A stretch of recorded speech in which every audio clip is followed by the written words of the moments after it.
Hello' guys welcome to my mini blog. আজি হঠাতে ওলাই গ'লোঁ ভণ্টিহঁতৰ লগত। যিহেতু বহুত দিন ঘৰৰ পৰা ওলাই যোৱা নাছিলোঁ, ঘৰতে আছিলোঁ, সেইবাবে ওলাই গ'লোঁ। লগৰজনীলৈ ফোন কৰি ক'লোঁ ব'ল আজি পামলখি খাম। সেইবাবে গ'লোঁ আৰু ওলাই মেলি পামলখি খাব লাগে বুলি। পামলখি সেইডোখৰ নাছিলে বাৰু, পেহী এজনী ঘৰৰ পৰা পামলখি আনিলোঁ। আনি মেলি আজি পামলখি খুন্দি খাম বুলি যিহেতু ভাবিলোঁ, সেইবাবে পামলখি খুন্দি মেলি ল'লোঁ। এয়া পামলখি খুন্দি আছে ময়ে খুন্দি আছোঁ বাৰু। খুন্দি মেলি হোৱাৰ পাছত জলকীয়া দি দিলোঁ।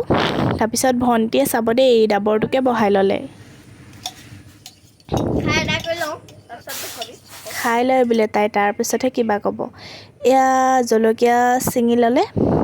তাৰপিছত কলপাতখিলাও কাটি ল'লোঁ। এতিয়া আমাৰ যোনডোখৰ জেগাত পামলখি খাম বুলি ভাবিছোঁ ন, তালৈ গৈ আছোঁ।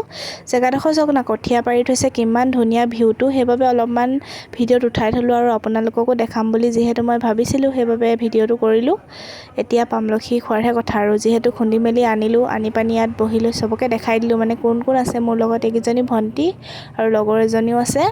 গোটেইকেইজনীকে কৈছোঁ এফালে চাচোন, সিহঁতি আকৌ মোৰ কথাটো শুনাই নাই, গুৰুত্বই দিয়া নাই। আজি ভিডিঅ'টো ইমানতে সামৰণি মাৰিলোঁ। যদি ভাল লাগে লাইক, কমেণ্ট, শ্বেয়াৰ আৰু ছাবস্ক্ৰাইব কৰি দিবলৈ নাপাহৰিব দেই গাইছ।